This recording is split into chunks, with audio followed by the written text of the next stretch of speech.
Bon samedi les pirates, allez, si vous regardez cette vidéo en première, vous savez que les vidéos en première c'est le matin à 7h45 et à midi. Si vous regardez cette vidéo en première, eh bien voilà, la première c'est bon week-end qui commence. Le bon week-end avec une formation express qui sort aujourd'hui, c'est comment communiquer avec son conjoint en crise. En tout cas, pourquoi il ne faut pas aller dans les débats, pourquoi il y a des sujets particuliers à éviter, quels sont les sujets particuliers à éviter, comment on parle à son conjoint en crise. Ça, c'est de la bombe. Formation express, 45 minutes à des 29,90 €. Vous allez passer un bon week-end avec cette formation. Les formations et les coachings, c'est un descriptif de cette vidéo. Les coachings, c'est 1 heure de coaching, 15 jours de suivi, avec des formules que je vous conseille, avec des formations à petit prix dedans. Enfin, vous voyez tout ça, comme le livre Comment sauver son couple. Tout ça, c'est un descriptif de cette vidéo. Régalez-vous, allez-y. Open. Allez, c'est parti. À la fin de cette vidéo, eh bien, on fera les mini-coachings. Alors, je vais vous reparler du message que je vous ai lu dans la vidéo de hier, le message d'Agnès qui nous expliquait comment, en étant une pirate, elle a récupéré son conjoint. Elle vous a donné tout ça en détail. Je vous l'ai lu dans la vidéo de hier midi. Il y a des commentaires, j'ai vu qu'il y avait des commentaires sur Agnès. Alors je ne les ai pas encore vus, hein, vous savez que c'est le principe de ces formations, de ces mini-coachings. Je les découvre en même temps que vous. On ira les découvrir tout à l'heure. Puis là, on va parler un peu de cette façon de communiquer avec son conjoint en crise. Donc ce qui est important, c'est d'éviter les débats. Vous savez que notamment sur Internet, sur beaucoup de réseaux sociaux, on est dans les débats. Et finalement, c'est des opinions qui s'affrontent, qui s'opposent. Et bien, quand vous allez vouloir améliorer la relation avec votre conjoint, dans votre mode de communication, je vous l'explique dans la formation express, eh bien, vous allez éviter les débats d'opposition, notamment sur les opinions. Parce qu'effectivement, pendant la crise de votre conjoint, vous n'avez pas les mêmes objectifs. On peut avoir un débat, on peut avoir en tout cas une discussion à partir du moment où on a un objectif commun. On veut partir en week-end tous les deux, moi je veux partir à la montagne, vous voulez partir à la mer. C'est pas grave, on a un objectif commun, partir en week-end ensemble. Donc on va négocier, peut-être que cette fois on ira à la montagne, la prochaine fois à la mer, ou j'en sais rien, ou l'inverse.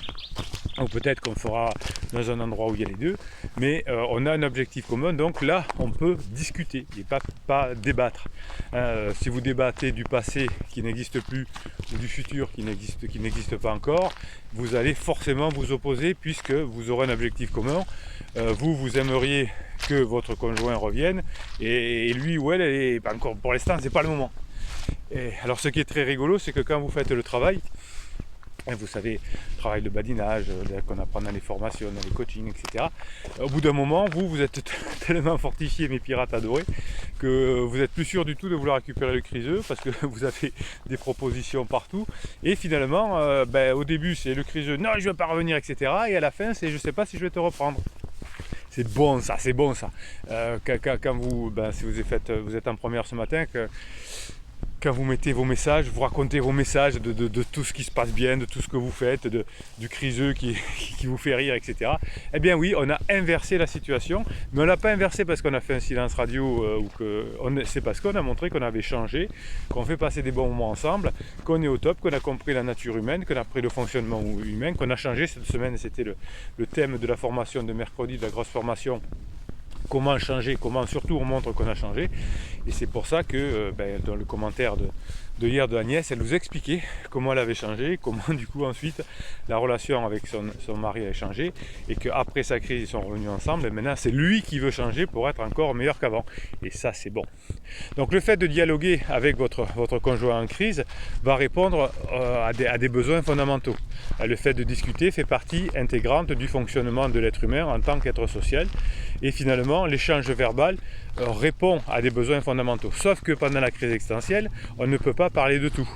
J'avais un coaching cette semaine avec un client qui était perdu parce que sa psy lui disait qu'il fallait qu'ils règlent les comptes, il fallait qu'ils échangent, il fallait qu'ils partagent sur leurs émotions, etc. Ben non, c'est pas le moment. C'est pas le moment. Quand il y a le feu dans la maison, on l'éteint, on n'appelle pas l'architecte. n'appelle pas le reconstructeur, on n'en sait rien ce qui va se passer. Donc d'abord on éteint le feu, on montre qu'on a changé, on montre qu'on passe des bons moments, et une fois qu'on revient ensemble, on fait appel effectivement à l'architecte, au coach ou au psy qui va nous aider à reconstruire la meilleure version de notre couple. Mais ça c'est après, on n'appelle pas l'architecte pendant l'incendie, d'abord ça ne nous viendrait pas l'idée, mais il ne se déplacerait pas. Alors que le psy, lui, il va se déplacer pendant, il va vous recevoir pendant l'incendie. Ben non, quand on est... Bruno, on se calme. Voilà. Et oui, il y a des trucs qui m'énervent un peu, c'est quand on fait des choses qui sont pas logiques et qui ne seraient pas logiques dans d'autres secteurs. Effectivement, quand votre conjoint est en crise, c'est le feu, et donc on éteint l'incendie. On ne penserait pas appeler l'architecte. Et pourquoi là vous faites ça? Pourquoi les psys répondent? Moi vous me dites des fois, est-ce que vous ne pourriez pas parler à mon conjoint en crise? Non, on se parlera à la fin. Là ça ne sert à rien. Ça ne sert à rien de remuer le couteau dans la plaie. Quand on s'y connaît en neurosciences, au moins un petit peu comme moi, un tout petit peu comme moi, eh bien on sait que chaque fois qu'on parle des problèmes, on renforce le problème. Puisqu'on renforce les réseaux neuronaux, puisque le cerveau va, dès qu'il est en mode par défaut, utiliser les réseaux qu'il utilise le plus davantage. Donc chaque fois qu'on reparle de ça avec le psy, avec le thérapeute de couple, avec en soi, qu'on se rappelle le passé ou des disputes ou qu'on essaye de trouver des solutions pendant la crise, vous ne faites que renforcer la crise. Renforcer plutôt les bons moments, renforcer les moments où vous allez passer des bons moments ensemble. Ça c'est bon. Pourquoi vous appuyez pas sur les neurosciences quand même?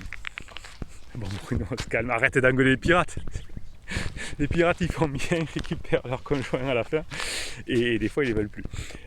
Donc, échanger, effectivement, hein, vous pouvez échanger à votre conjoint, mais pendant la crise, il y a des choses que l'on ne fait pas.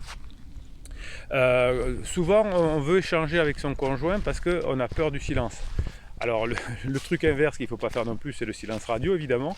Tout est dans l'équilibre, c'est jamais 0 ou 1. Arrêtez de saouler vos conjoints toutes les 5 minutes, mais ne faites pas comme je l'ai entendu chez un coach américain qui a été repris par les coachs français, de faire des silences radio de plusieurs semaines. En plus, bon, quand on est mature, comme les pirates, vous avez des enfants, etc., c'est impossible. De toute façon, on ne peut pas faire quelque chose qui est impossible. Donc, parfois, dans le silence, on est mal à l'aise. Par exemple, quand vous êtes dans un ascenseur, en présence d'un voisin, on entend un silence un peu pesant. Alors, des fois, on brise la glace en disant, vous allez à quel numéro, beau temps aujourd'hui, vous avez rendez-vous avec qui, enfin, je ne sais pas, mais souvent, on parle de la météo, du travail, parce que le silence nous fait peur. Eh bien non, parfois, le silence ne doit pas faire peur quand votre conjoint est en down. Eh bien, il y a des choses qu'on ne fait pas. Ça, c'est dans la formation express, je vous l'explique. La discussion va aussi, deuxième point, répondre au besoin d'échanger des informations factuelles sur vos vies respectives, par exemple. Eh bien oui, ça, vous pouvez. Ça, vous pouvez. Le silence, c'est dans l'équilibre. Et la discussion sur du storytelling, vous avez une formation sur le storytelling que je vous recommande. Ouais, ça c'est fort, ça c'est bon. Parce que si vous racontez des histoires sur votre vie, c'est ce que j'appelle le dialogue descriptif, eh bien ça va faire passer des messages, ça va donner des idées, ça va dire tiens voilà comment je suis, voilà comment je fais. Par exemple, si vous avez progressé, si vous êtes beaucoup plus calme, au bout d'un moment votre conjoint va dire mais comment tu fais? Et vous allez décrire, j'ai fait de la neurohypnose, je suis devenu un pirate, etc. Mais vous n'allez pas mettre en avant quelque chose avant qu'on vous le demande. Donc le descriptif c'est très bien. Hein, si votre conjoint vous dit « Oh ben je sais pas, en ce moment je dors mal », il dit « C'est marrant que tu me dises ça aussi, moi aussi ». Et l'autre jour, j'en discutais avec Kevin, mon collègue de travail, qui me disait aussi qu'il dormait mal. Il doit y avoir des problèmes de lune ou des choses comme ça. Mais c'est vrai que, je sais pas si tu étais au courant, mais la lune, c'est vachement important pour le sommeil. Voilà, on est parti sur la lune, sur le sommeil, etc. Et on fait du descriptif et on dit « J'ai lu un truc, j'ai visionné une vidéo, etc. » Donc là, la discussion sert à rompre le silence, et il ne faut pas qu'il y ait un silence effectivement avec votre conjoint, mais vous ne le saoulez pas non plus. Ça répond à un échange d'informations factuelles, et ça vous pouvez y aller à fond, tant que c'est des faits vous pouvez en parler. Et ça peut aussi, la discussion avec votre conjoint en crise, ça peut vous permettre de trouver des solutions, d'approfondir une idée, mais pas de parler d'opinion. Je vous explique dans la formation express vraiment précisément, pas de débat d'opinion. Moi j'ai mal vécu, j'ai mal ressenti le jour de notre mariage quand faut pas en parler. Elle dit ah ben ouais moi il y a un truc que j'avais bien aimé le jour du mariage. à la limite vous faites ça et vous partez ailleurs. Parce que si vous commencez à commenter des opinions, commenter des émotions, commenter des ressentis, des fois vous commencez vos phrases là, dans les suivis du coaching, j'ai l'impression que, ou je ressens que, je dis vous changez d'impression, vous changez de ressentiment et vous serez pas malheureux. Ah ouais, c'est les ressentis, les impressions, c'est gentil, c'est gentillette, mais mais ça ne fonctionne pas. Voilà, c'est comme ça. Donc la discussion permet de trouver des solutions quand vous avez un objectif commun. Comment on va faire pour ça, c'est bon, ça vous pouvez. Donc là, on n'est pas dans un dialogue descriptif, mais prospectif. Donc je vous autorise aux conversations qui permettent de casser le silence, de briser le silence pour créer quelque chose de positif évidemment, de faire du dialogue descriptif pour décrire des choses et je vous autorise aussi au dialogue prospectif qui permet d'aller vers l'autre, de partager des idées et de creuser un sujet particulier de comment on peut faire pour être plus heureux ensemble, comment on peut faire pour... voilà. Donc l'idée c'est de ne pas faire appel évidemment aux émotions, surtout aux émotions négatives, mais de créer un échange, un environnement qui va vous permettre d'avoir ce dialogue constructif, qui est prospectif, qui est peut-être descriptif et qui va être dû pour rompre le silence. Ça, vous y avez droit. Vous avez droit d'autre chose que je vous explique dans la formation 45 minutes, parce que là c'est un peu court. Mais si vous savez à quoi vous avez droit et pas à quoi vous avez droit, ça va vous être plus facile.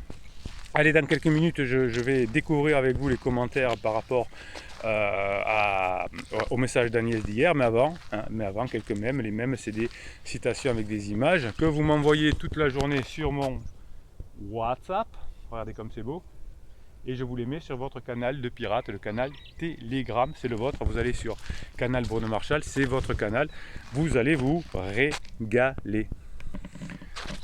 Allez, un seul arbre attaché à ses racines a arrêté un camion. Alors il y a une photo avec un camion qui est un gros camion avec plein de bois dedans et qui est scratché contre un arbre, un gros arbre. Donc un seul arbre attaché à ses racines a arrêté un camion chargé de centaines de troncs d'arbres détachés de leurs racines. Si vous êtes fort, sois attaché à tes racines. Si tu veux être fort, sois attaché à tes racines et à tes principes. Oui, on est des pirates avec des hautes valeurs. On est là pour améliorer le monde, on est là pour faire en sorte que ça se passe bien en famille, on est là pour donner du plaisir autour de soi, pour être dans la légèreté, pour faire avancer le monde positivement. Donc on a des principes, on a des racines, on est contre la manipulation, on est contre le silence radio, on est contre ces trucs-là qui font mal à tout le monde. Ils sont pas bien les chiens là? C'est pas la légèreté ça? Je kiffe. Des choses simples. Le plus important, ce sont les petits soleils. Les petits soleils de chaque jour, un sourire, un mot d'encouragement, un échange, un petit plaisir ou un grand, tout ce qui nous rend heureux, joyeux, vivants. Tous les petits soleils qui illuminent nos journées à côté duquel il ne faut pas passer. Qu'est-ce que c'est bon ça? C'est ça la loi des petits pas. Le plus important selon les petits soleils de chaque jour, un sourire. Le petit soleil, on va se le garder celui-là les pirates. C'est nul de se le garder. Un sourire, un mot d'encouragement, un échange, un petit plaisir ou un grand. Tout ce qui nous rend joyeux, vivants, tous les petits soleils qui illuminent nos journées, à côté desquels il ne faut surtout pas passer. C'est bon ça. Saviez-vous que le lion, lorsqu'il sort chasser, échoue 7 à 10 fois avant de réussir à capturer sa proie? 85% de sa vie est un échec. Alors qu'est-ce qui fait de lui un roi? Sa persévérance. Ah, ça c'est bon ça, avec une belle photo de lion.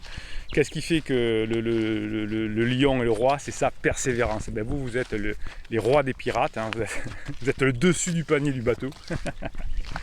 Parce que vous êtes persévérant et vous apprenez, vous formez, vous faites coacher, vous participez aux premières et vous êtes au top. Alors qu'est-ce que pirate? Vous avez répondu Agnès, on va le découvrir ensemble.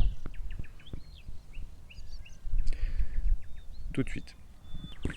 Je m'aperçois qu'il y a 40 réponses, j'avais pas vu. Bon, on y va. Merci pour ton témoignage Agnès, on va peut-être pas lire les 40.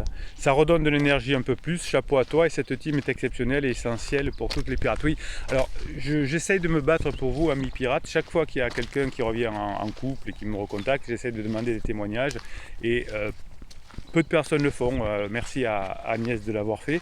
Je comprends aussi parce que quand on est sorti, on n'a pas envie de revenir forcément, mais c'est bien quand les pirates le font. En tout cas, vous voyez dans les premières du matin ou les premières de midi que toutes les améliorations qu'il y a, et déjà ça doit vous donner un coup de boost.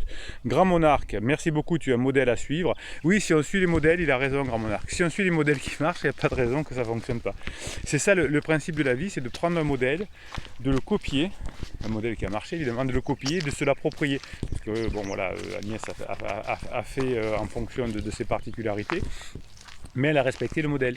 Elle a intégré le modèle, elle n'a pas plaqué, je vais y arriver Bruno, elle n'a pas plaqué un modèle avec des manipulations, elle a fait des formations, elle a fait des coachings, elle nous l'explique, elle a changé, et elle a changé sa relation. Et aujourd'hui, elle change même son conjoint. Est-ce que tu veux bien nous dire quelle formation tu as pris et quelle action tu as mis en place? J'ai pris à ce jour, ah oui ça je sais, Agnès dit, j'ai pris à ce jour 39 formations, oui elle a pris, oui, et je continue de bosser sur moi, même si mon couple est en phase 4, j'ai pris goût à me former et je ne compte plus pas m'arrêter. Ouais, ben ça elle a tout compris. Vous voyez que Agnès, la crise de son conjoint qui a été très très très rude, hein, vous pouvez relire les commentaires sous ces vidéos, eh bien ça lui a changé sa vie. La crise lui a changé sa vie et de son couple. Donc aujourd'hui, elle a compris que tous ces trucs qui lui pourrissaient la vie, en se formant, elle est passée à côté. Enfin, elle passait à côté de sa vie, elle est passée à côté de ce qui lui faisait passer à côté de sa vie. Concernant les actions, j'ai mis en place l'écoute active. Je m'intéresse davantage à ce que fait mon mari, ses idées, ses besoins. Ça c'est très bien Agnès. En plus Agnès répond aux pirates. Alors ça j'adore, j'avais pas prévu mais c'est génial. Oui, intéressez-vous à ce que fait, votre conjoint. Souvent vous le critiquez. Ouais, il me saoule avec ses jeux vidéo, il me saoule avec son football, elle me saoule avec ses cartes. Au contraire, en coaching je vous dis, intéressez-vous à lui tirer les cartes, et dites-lui, j'ai vu que la carte du tarot, ça voulait dire, ça n'existait pas la carte de la mort, mais pourquoi dans le tarot? Voilà, on s'en fout. Vous intéressez à son sujet, vous lisez 2-3 trucs et vous posez des questions. J'ai lu j'ai vu ça, tiens, j'ai dit, je demanderai à ma femme, ou un collègue m'a dit que faites du storytelling, mais intéressez-vous. Des fois on me dit, me saoule avec son football, intéressez-vous. Comment ça se fait qu'un club qui a 4 fois moins de budget peut à la fin de l'année gagner un championnat par rapport à quelqu'un qui en a 4 fois de plus? On pose ce genre de questions. Même si elle se fout un peu de la réponse, ça permet d'aller dans un échange et qui sera dans cet échange, qui sera forcément, enfin il y a des chances qu'il soit positif, puisqu'il va dans un environnement positif de votre conjoint. Donc intéressez-vous à votre mari, à votre femme, à ses idées, à ses besoins.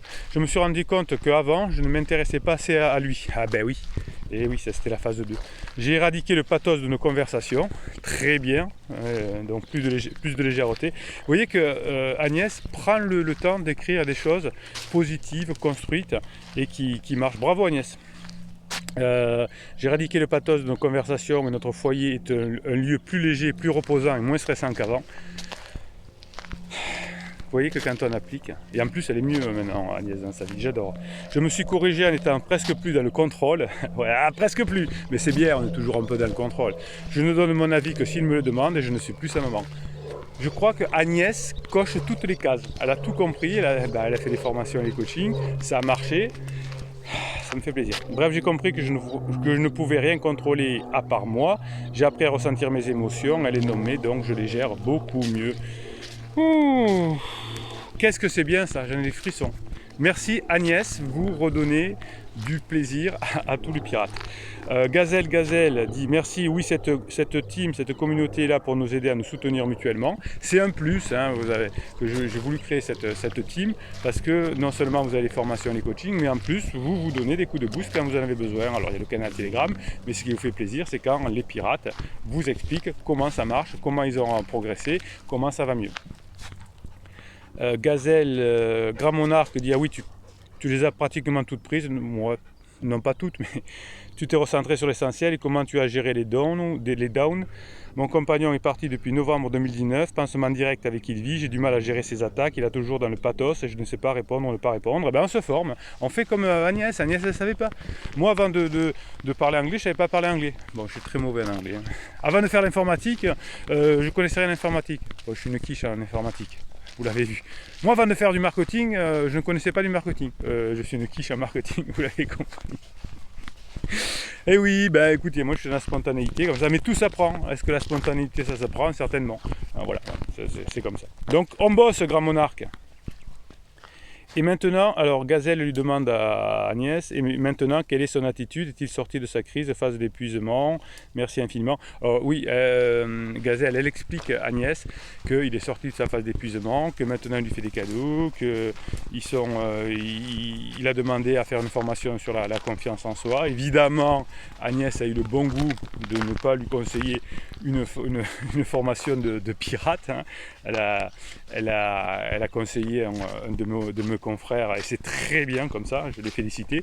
Hein, comme ça, vous gardez vos petits secrets. Voilà, l'idée, c'est pas de dire, regarde, lui, il a dit ça. Ben, c'est très bien quand vous prenez un confrère qui est aussi basé sur les neurosciences. Eh bien, c'est très bien. Qu'est-ce que je me suis régalé de faire cette vidéo. Tiens, alors si, allez, une petite dernière parce que Agnès a répondu à Grand Monarque. Alors pour les dons, je l'ai laissé en restant présente s'il avait besoin de moi. J'avais pris en main la vie de la maison avec mes deux filles 17 et 20 ans en 2019. Ils étaient mes complices et m'ont beaucoup soutenu, ça c'est bien aussi, hein. Le pacte familial, hein. Je vous en parle dans beaucoup de vidéos et en coaching. Faites un pacte familial, ça évitera vos enfants de souffrir. On rigolait les trois et de temps en temps mon mari sortait de sa caverne pour se joindre à nous, parfait.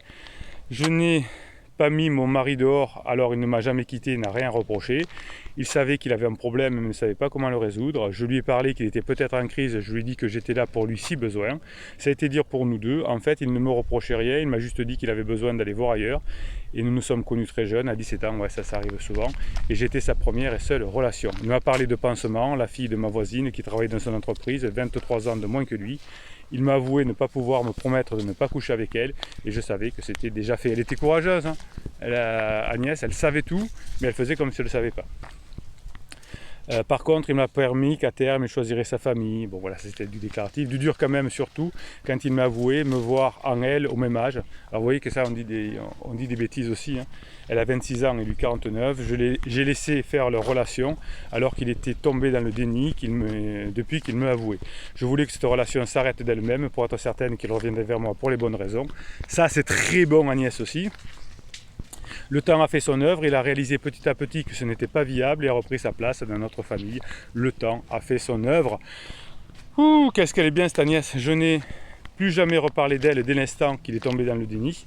J'ai fait comme si elle n'avait jamais existé et encore maintenant, parfait. Hein, c'est pas votre bout de relation, vous le laissez tranquille. Je n'ai jamais reparlé ni d'elle ni de son adultère. Je fais comme si et j'ai pardonné. Pas facile, mais on y arrive quand on a décidé de ne pas souffrir. Bon, on va rester là-dessus. Tout est dit pour Agnès. Qu'est-ce que vous êtes bons les pirates. Je vous kiffe parce que vous changez la société. Vous voyez ce genre d'idée, hein, ça vaut tous les coachs du monde, ça vaut tous les silences radio du monde. Bravo Agnès. Tous les concepts ont été mis en place.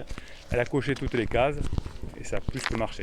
Allez, bah écoutez, on se retrouve à midi pour reparler de qu'est-ce qu'on peut dire avec son conjoint, qu'est-ce qu'on ne peut pas dire avec son conjoint, avec cette formation express qui sort aujourd'hui. Régalez-vous, passez une bonne matinée, on se rejoint à midi pour l'apéro ou à un autre moment évidemment. Bruno Marchal, il vous conseille de mettre des pouces en l'air, il vous conseille de mettre des messages, des commentaires. Pourquoi? Parce que c'est comme ça que YouTube décide de promouvoir votre team, votre communauté. Plus vous mettrez de commentaires, plus vous serez une team dynamique, plus ça plaît à YouTube, YouTube adore les teams, eh bien plus il vous mettra votre team en avant et proposera votre team à d'autres futurs pirates. Allez, je vous souhaite une bonne matinée. Bruno Marchal, il vous dit à très bientôt.